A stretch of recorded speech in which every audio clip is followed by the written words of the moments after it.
Existe uma verdade que poucas pessoas compreendem sobre a natureza humana.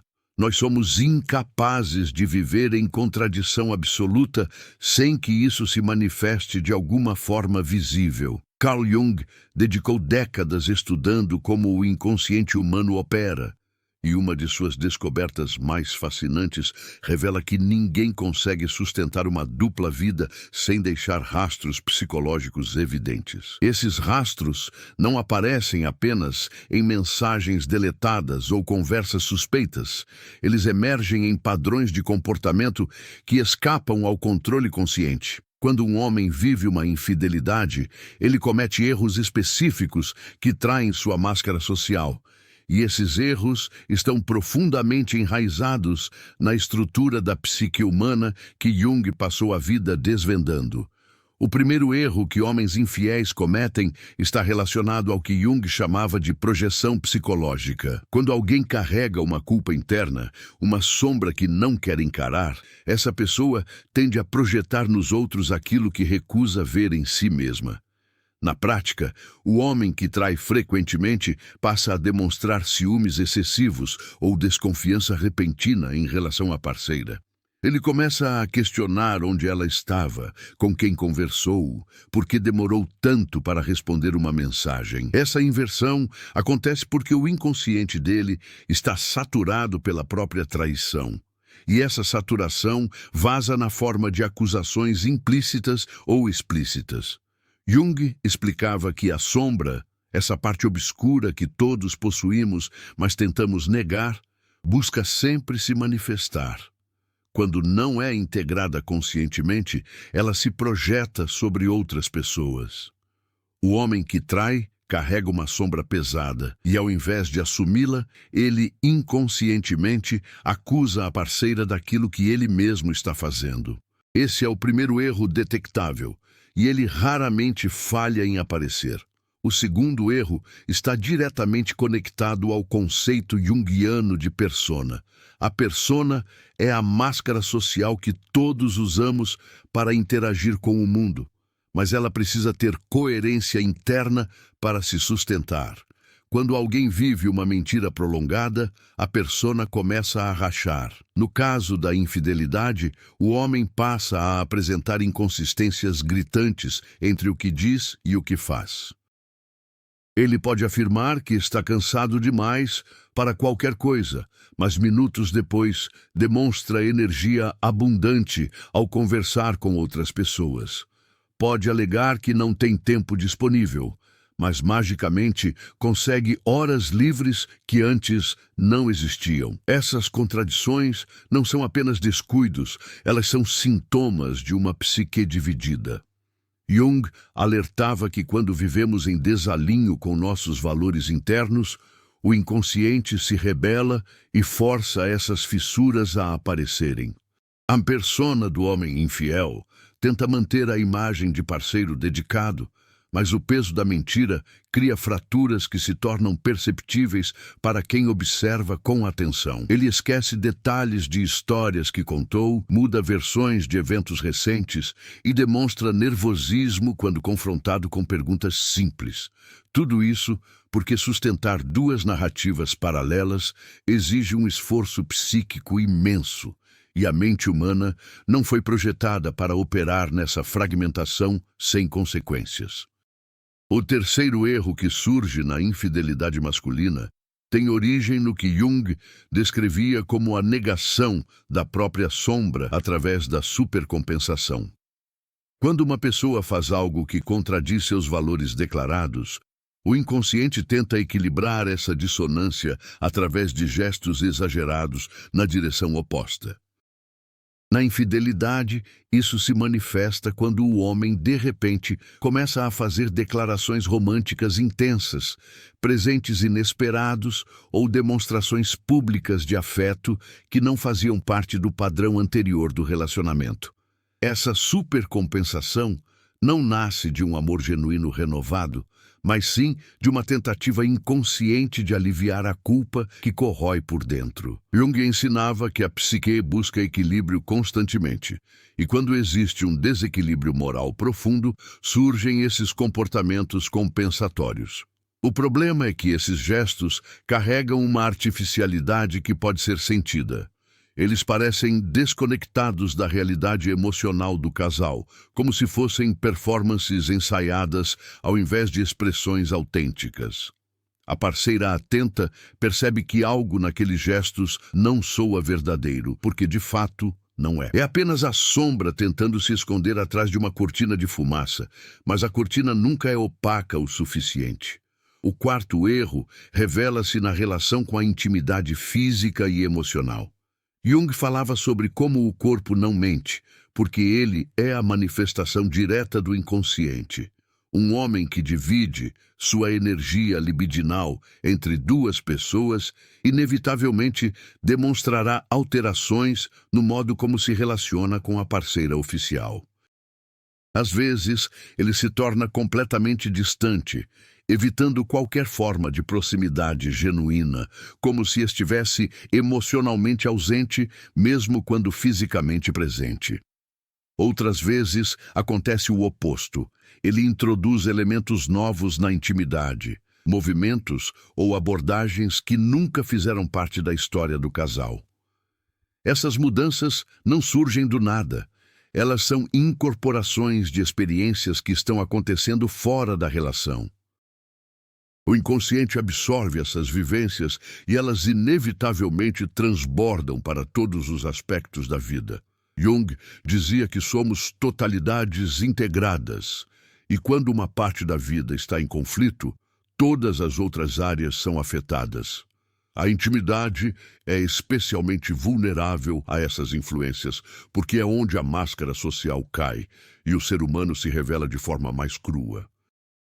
Um homem pode ensaiar palavras, controlar expressões faciais durante o dia, mas na intimidade, o corpo fala uma linguagem própria que escapa ao controle racional. O quinto e talvez mais revelador erro está na forma como o homem infiel lida com questionamentos diretos. Jung observava que quando confrontamos alguém com uma verdade que essa pessoa está tentando esconder, o inconsciente reage de maneiras previsíveis. O homem que trai, quando questionado sobre comportamentos estranhos, tende a reagir com agressividade desproporcional ou com respostas evasivas que criam mais confusão ao invés de clareza.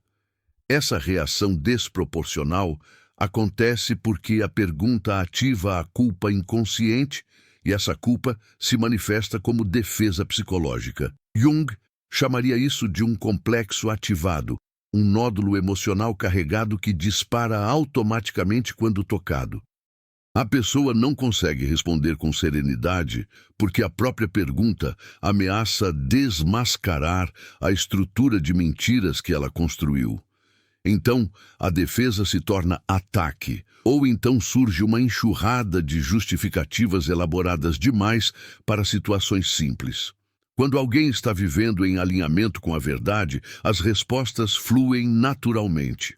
Quando existe algo a esconder, cada pergunta se torna uma ameaça que precisa ser neutralizada com estratégias defensivas. Bloco 2. 1000 palavras. Compreender esses 5 erros é apenas o primeiro passo de um processo muito mais profundo que Jung nos convida a realizar. A questão não se resume apenas a identificar sinais de infidelidade, mas sim a entender o que fazer com essa percepção, de uma maneira que preserve sua integridade psicológica e emocional. Jung sempre enfatizou que o verdadeiro trabalho psicológico não está em mudar os outros, mas em transformar a si mesmo diante das circunstâncias que a vida apresenta. Quando uma mulher percebe esses erros no comportamento do parceiro, ela se encontra em uma encruzilhada existencial que define não apenas o destino daquela relação, mas o caminho de sua própria evolução pessoal. A primeira compreensão fundamental que surge dos ensinamentos junguianos é que reagir impulsivamente é entregar poder ao outro. Jung falava sobre a importância da consciência, da capacidade de observar nossos próprios impulsos antes de agir sobre eles. Quando você identifica sinais de infidelidade, o impulso natural é confrontar, exigir explicações, buscar provas concretas que validem sua percepção. Mas esse impulso, embora compreensível, mantém você presa em um ciclo de dependência emocional. Você passa a orbitar ao redor da traição, fazendo dela o centro de sua vida psíquica. Jung diria que isso é viver na sombra do outro, permitir que as ações dele determinem seu estado interno. A alternativa que ele proporia seria bem diferente. Observe, registre, compreenda, mas não permita que isso invada seu centro emocional. Mantenha-se ancorada em sua própria essência, não nas escolhas destrutivas que ele faz. Essa postura de observação consciente cria um efeito psicológico profundo que Jung descreveria como a retirada da projeção. Quando você deixa de reagir emocionalmente da forma esperada, você força o outro a confrontar sua própria sombra sem ter onde projetar a culpa. O homem infiel opera esperando determinadas reações, ciúmes, lágrimas, explosões, acusações. Essas reações servem como válvulas de escape para a culpa dele, porque ele pode então transformar a situação em um drama onde ambos parecem ter culpa. Mas quando você se nega a entrar nesse jogo, quando permanece centrada e observadora, ele se vê diante de um espelho implacável. Não há drama para distrair, não há acusações para rebater, não há lágrimas para manipular. Existe apenas o silêncio da sua dignidade, e esse silêncio ecoa mais alto do que qualquer grito. Jung ensinava que o crescimento psicológico acontece justamente nesses momentos de tensão, onde escolhemos consciência ao invés de automatismo.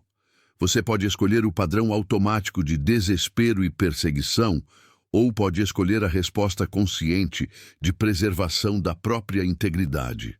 Esse processo de preservação da integridade nos leva a outro conceito fundamental de Jung, o processo de individuação. Individuação é o caminho de se tornar quem você verdadeiramente é, separado das expectativas externas, dos papéis sociais, das máscaras que usamos. A infidelidade, por mais dolorosa que seja, pode se tornar um catalisador para esse processo. Quando você percebe que depositou sua autoestima nas mãos de alguém que não soube valorizar, surge uma oportunidade de resgatar esse poder e direcioná-lo para dentro.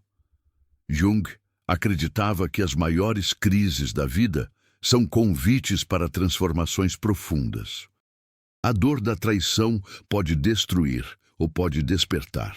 A diferença está na escolha consciente de como você responde a essa dor. Você pode se afogar nela, permitir que defina seu valor, ou pode usá-la como combustível para uma reconstrução radical de si mesma. Essa reconstrução passa necessariamente pelo que Jung chamava de confronto com a própria sombra. A sombra não é apenas a parte escura dos outros, é também aquilo que você recusa ver em si mesma. Talvez exista uma sombra de dependência emocional que você precisa encarar. Talvez exista uma sombra de medo de ficar sozinha que te fez tolerar sinais que deveria ter questionado antes. Talvez exista uma sombra de baixa autoestima que te convenceu de que merecia menos do que deveria exigir. Jung nos ensina que integrar a sombra não é se culpar, mas sim se conhecer profundamente e assumir responsabilidade pelo próprio crescimento. Reconhecer essas sombras não significa que a traição foi sua culpa. Significa que você tem áreas internas que precisam de atenção e cura.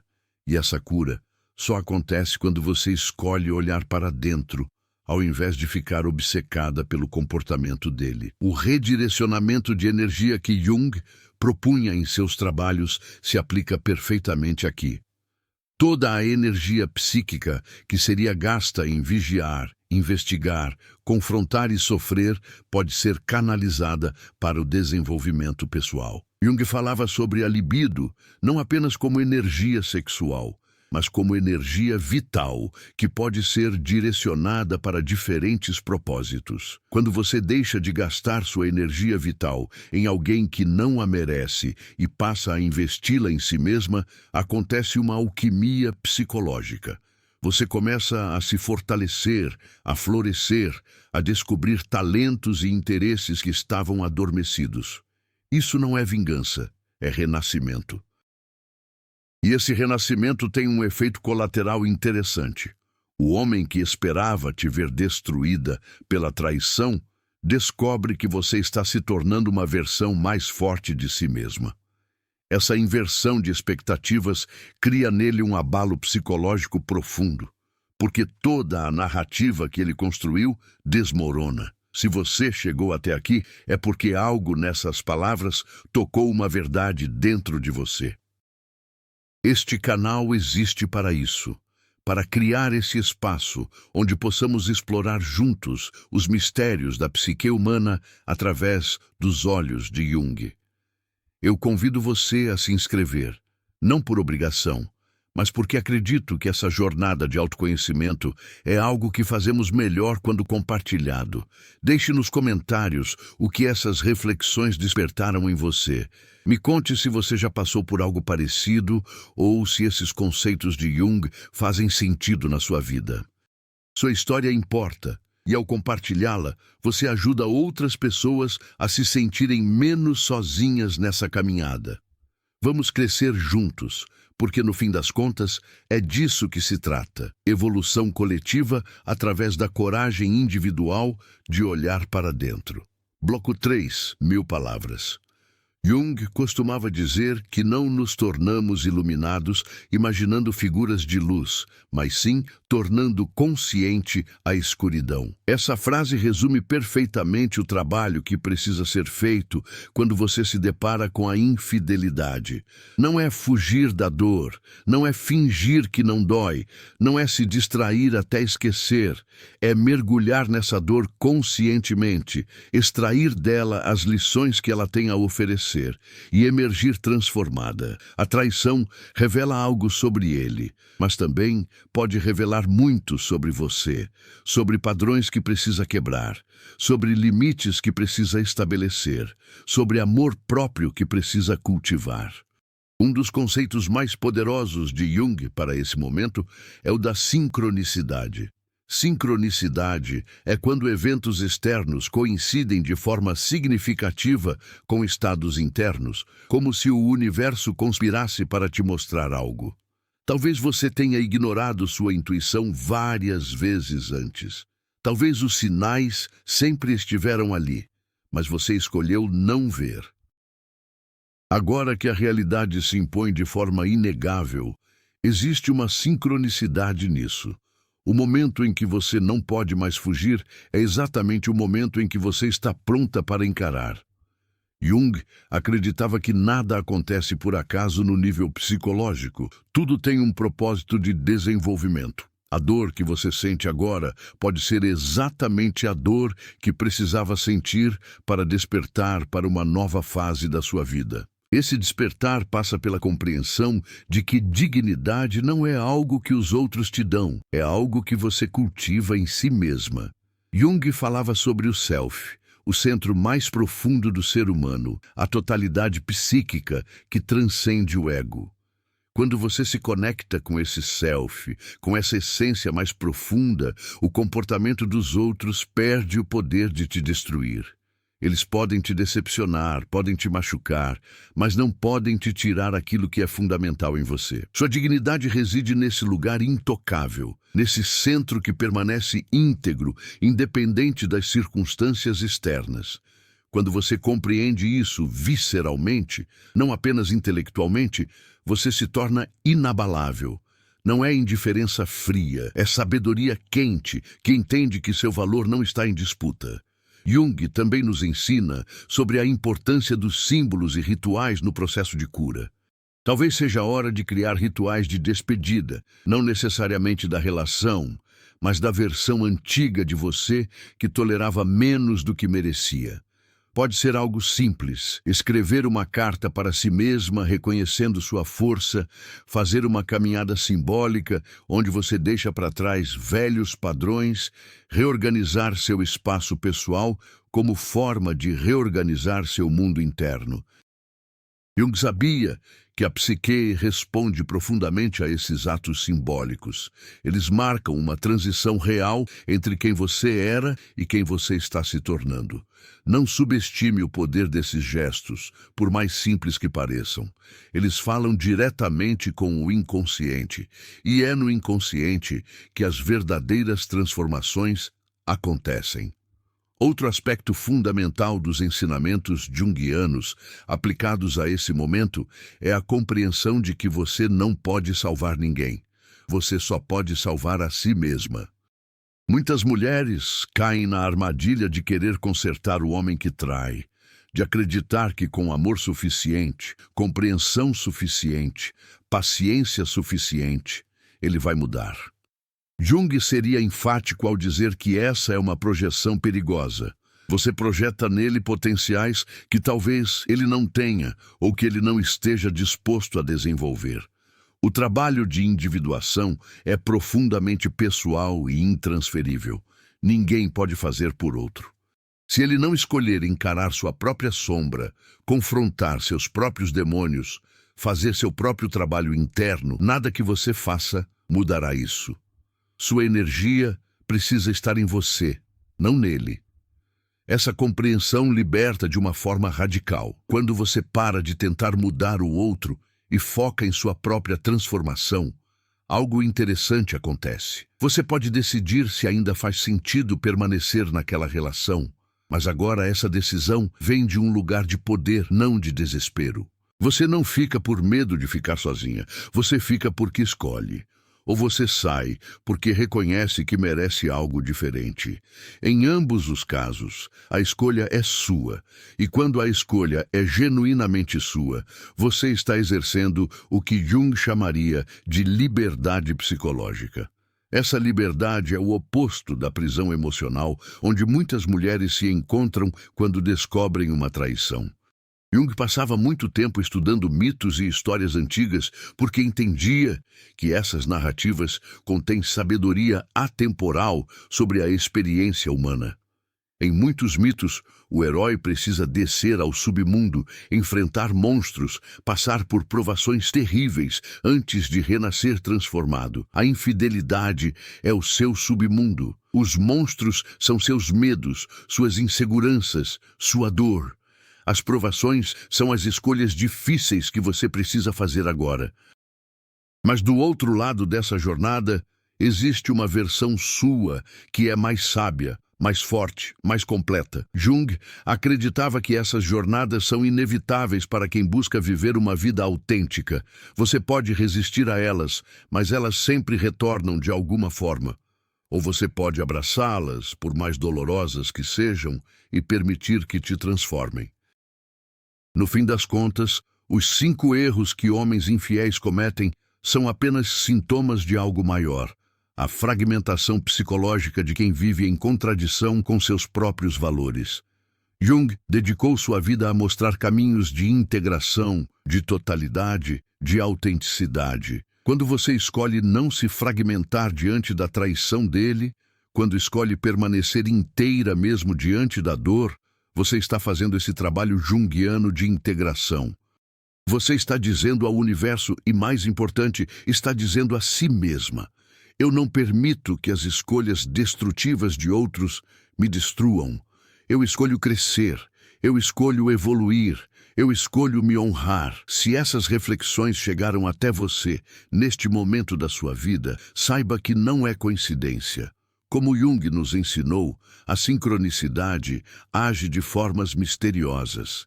Este canal é um espaço seguro para explorarmos juntos esses caminhos de autoconhecimento. Eu te convido, com toda a sinceridade do meu coração, a se inscrever e fazer parte dessa comunidade de pessoas que buscam crescer através da consciência. Deixe aqui embaixo, nos comentários, sua reflexão, sua história ou mesmo apenas um pensamento que esse vídeo despertou. Você também pode sugerir temas que gostaria de ver explorados à luz da psicologia junguiana. Cada comentário, cada interação fortalece essa rede de crescimento mútuo que estamos construindo. Lembre-se, você não está sozinha nessa jornada. Vamos caminhar juntos, porque a verdadeira cura acontece quando temos a coragem de compartilhar nossa vulnerabilidade e nossa força. Te vejo no próximo vídeo e até lá, cuide bem de você.